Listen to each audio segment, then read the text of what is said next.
awalnya ya kita masih berantakan karena kita belum tahu metode yang tepat, bagaimana cara rekaman, terus bagaimana cara kita berlatih, karena kan nggak bisa ketemuan. Jadi saya rasa keterikatan atau bonding antara satu sama lain itu sangat terasa ya di tim kur kami ya. Tapi bukan berarti kita itu harus mendiskreditkan cabang lain, karena menurut saya itu setiap cabang itu punya keunikan sendiri. Shalom, puji Tuhan hari ini boleh diberikan kesempatan untuk memberikan sedikit sharing pengalaman tentang kur Sound of Peace atau SUP dari Surabaya. Perkenalkan, nama saya Priscilla, kebetulan saya adalah koordinator dari tim paduan suara di Surabaya. Tim kur kami ini sebenarnya sudah cukup lama, tetapi mungkin baru benar-benar efektif itu mulai 21 September 2010 yang awalnya hanya beranggotakan 10 orang saja.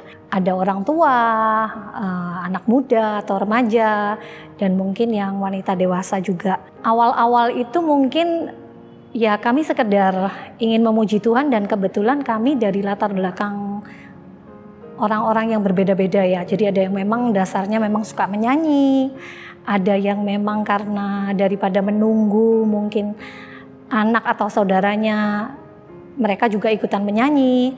Nah, dari situ mulai terbentuk satu tim paduan suara, dan kami merasa bahwa harus dibentuk satu kepengurusan agar ada satu visi dan misi yang lebih jelas untuk tim kur kami ini. Oktober 2012 kami mulai secara resmi membentuk kepengurusan. Jadi logo dari SUP itu ada beberapa. Biru itu melambangkan satu kedamaian.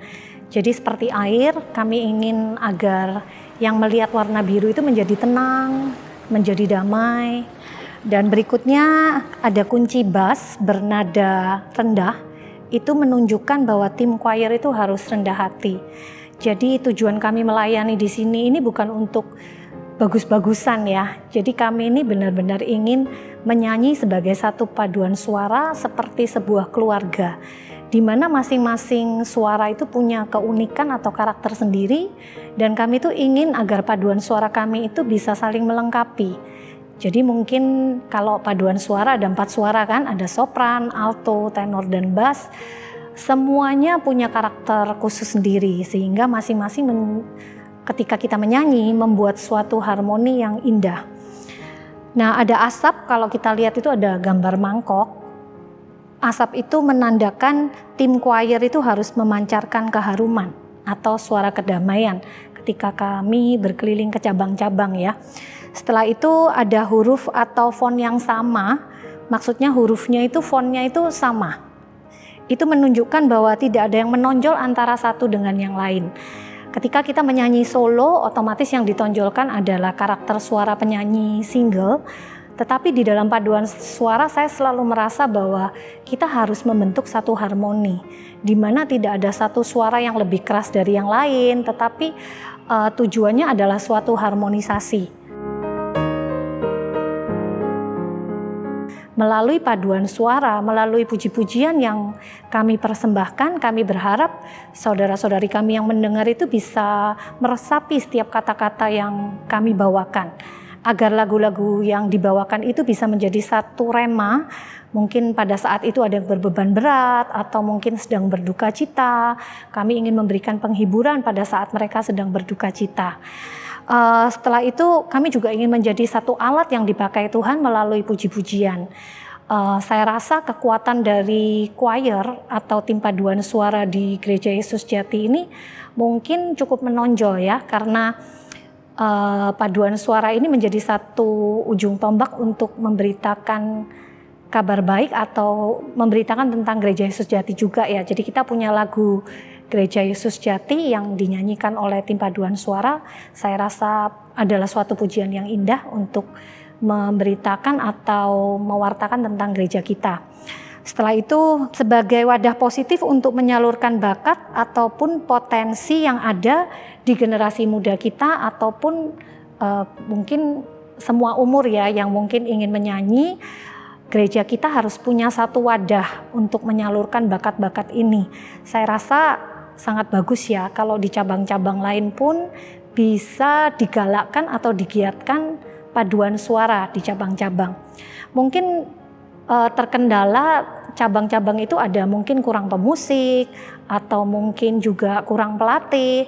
Saya rasa mungkin bisa disikapi dengan berbagai cara ya, ataupun disiasati dengan berbagai ide, terutama saat kita sekarang sejak pandemi kita tidak bisa berlatih tatap muka. Waktu itu tim KUR Sound of Peace agak sedikit bingung ya, karena kita waktu itu merasa aduh gimana ya ini pandemi, kita nggak bisa nyanyi lagi. Tetapi puji Tuhan akhirnya justru melalui pandemi itu tim KUR kita ini semakin giat untuk melayani. Jadi kita bentuk yang namanya virtual choir. Awalnya ya kita masih berantakan karena kita belum tahu metode yang tepat, bagaimana cara rekaman, terus bagaimana cara kita berlatih, karena kan nggak bisa ketemuan. Masing-masing harus latihan secara mandiri. Tapi positifnya ketika kami mulai berlatih secara online, akhirnya yang dulu suaranya ikut-ikutan teman sebelahnya, akhirnya mau nggak mau kita dilatih untuk mandiri. Jadi sebetulnya pesannya adalah walaupun dalam kondisi apapun, ketika kita ingin memuji Tuhan, sebetulnya tidak ada yang terlalu sulit untuk dilakukan.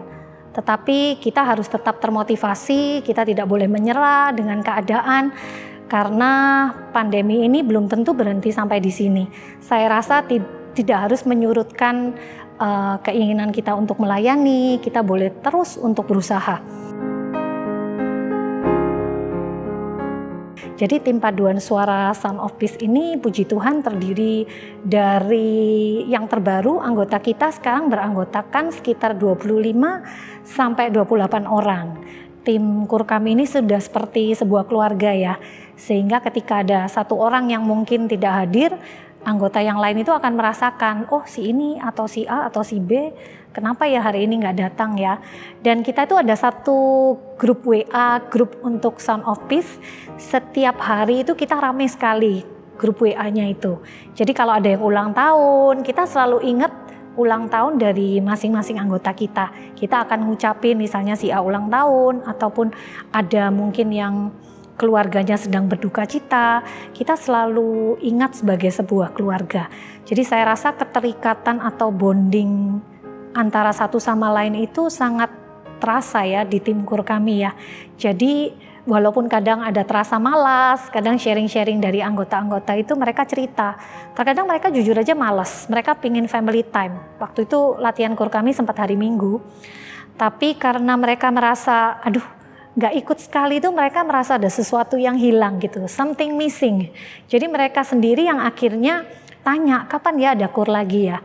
Jadi saya rasa keterikatan antara sesama anggota KUR ini harus benar-benar dibentuk agar satu tim KUR itu bisa betul-betul solid. Banyak yang muda-muda juga dan mereka sungguh sangat disiplin, terutama kalau ada tugas pengumpulan deadline, terutama waktu kita latihan online, itu saya sangat terharu ya. Jadi pada waktu deadline gitu ya, misalnya tanggal sekian harus deadline, itu mereka ngumpulkan sampai subuh. Jadi saya terharu sekali melihat semangat mereka di dalam melayani, mereka sampai merekam tengah malam atau subuh itu mengirim audio dan video.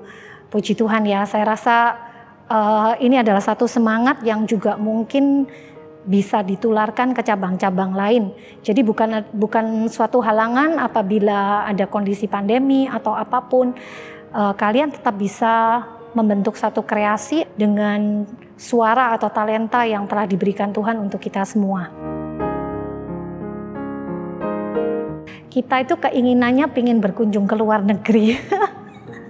Tapi kita lagi menabung ya, jadi karena kebetulan pandemi, kita awali dengan berkunjung ke cabang-cabang. Kita udah pernah ke Bali, kita udah pernah ke Banjarmasin, dan yang terakhir kita ke Solo. Pelayanan ke cabang-cabang itu sungguh memberikan kita motivasi.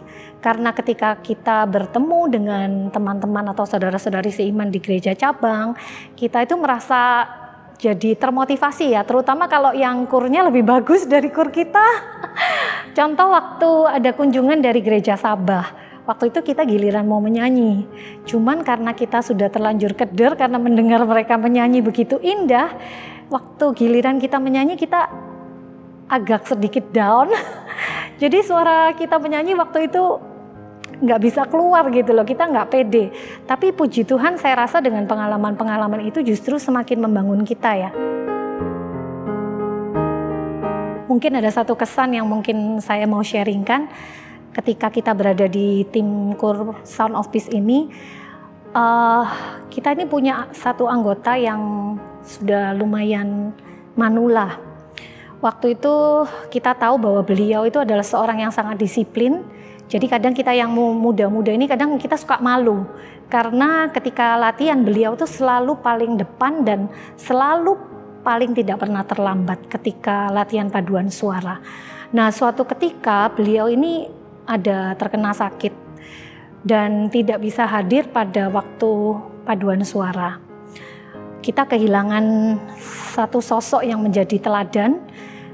Saat itu beliau lama ya nggak ikut paduan suara, dan sempat paduan suara kita itu vakum cukup lama, dan waktu itu kita semua itu termotivasi oleh seorang beliau yang pada saat sakit, beliau ini ingat bahwa dia itu harus latihan paduan suara.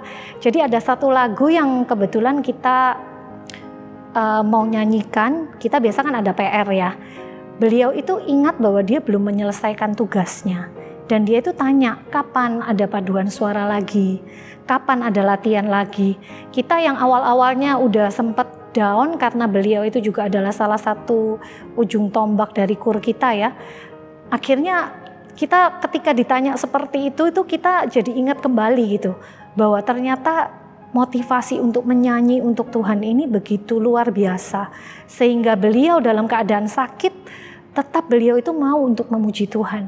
Akhirnya KUR-nya kembali aktif ya, karena permintaan anggota KUR yang sakit ini. Akhirnya kita mulai lagi untuk berlatih bersama, dan puji Tuhan beliau ini diberikan kesembuhan. Sehingga akhirnya kita itu bisa bernyanyi bersama. Jadi puji Tuhan, banyak sekali lah pengalaman yang mungkin kami alami sebagai satu tim paduan suara ya. Memang tergantung dari cabang masing-masing. Bagaimana mereka itu menghidupkan KUR atau choir di gereja cabang setempat. Tetapi saya merasa bahwa banyak sekali program-program yang bisa kita lakukan ya. Terutama contoh seperti yang lalu, kebetulan saya diberikan kesempatan untuk menjadi koordinator untuk KPI nasional. Ya jujur itu pengalaman pertama buat saya, harus mengkoordinir paduan suara dari cabang-cabang lain. Pada saat itu memang banyak sekali, maksudnya setiap cabang itu kan ada yang mungkin kita bilang, wah cabang ini bagus, yang cabang ini orangnya nggak begitu banyak, terus kayaknya kurang bagus. Apakah seperti itu? Kita ini seperti satu tubuh ya, sehingga saya rasa setiap orang itu punya kelebihan dan kekurangan masing-masing. Tapi bukan berarti kita itu harus mendiskreditkan cabang lain, karena menurut saya itu setiap cabang itu punya keunikan sendiri. Saya terharu banget waktu itu sempat yang dari Palangkaraya, saat itu punya satu keunikan dengan tari-tarian daerahnya, dengan baju daerahnya, itu sangat luar biasa. Jadi bahkan cabang kami mungkin nggak pernah punya keunikan seperti mereka ya. Jadi dengan lagu daerahnya, mereka itu bisa menonjolkan keunikan mereka masing-masing. Dan kita tetap adalah paduan suara Gereja Yesus Jati. Jadi kalau buat saya merasa mungkin ada satu kesempatan di mana tim-tim KUR ini boleh berkolaborasi seperti yang kami lakukan. Contoh ketika ada KKR atau KPI Will Team, Surabaya ini harus mengkoordinir cabang lain seperti Bali, Makassar, Malang, dan juga Rungkut atau Citraland ya. Jadi saat itu kami berkomunikasi sebagai saudara. Jadi walaupun mereka mungkin dari cabang lain, kami istilahnya bertukar pikiran. Setelah itu kami sharing, kira-kira mungkin mereka biasa nyanyinya gimana. Terus mereka juga belajar dari tempat kami dan kami pun juga begitu ya. Jadi apa yang mungkin bagus atau bisa ditonjolkan, sisi positif dari tim kur yang lain itu bisa di-sharingkan ke kita. Dan akhirnya kita juga banyak belajar gitu dari mereka. Jadi misalnya soal disiplin atau mungkin dari mereka itu bagusnya kalau waktu latihan seperti ini, mereka latihan ini dulu, pemanasannya seperti ini. Jadi saya rasa kesempatan untuk berbagi ini sangat luas, sehingga tidak ada alasan lah untuk satu paduan suara itu merasa kayaknya aku ini tim kurku itu seperti ini. Justru kita harus menjadi satu bagian ya, walaupun saat ini kita mungkin sendiri-sendiri di cabang-cabang, tapi ketika ada satu acara, saya rasa menjadi tanggung jawab untuk kita semua, untuk sama-sama membuat satu acara itu berhasil, terutama dari paduan suara masing-masing cabang. Saya rasa sharing saya sampai di sini dulu. Segala kemuliaan dan puji syukur hanya bagi Tuhan Yesus. Amin.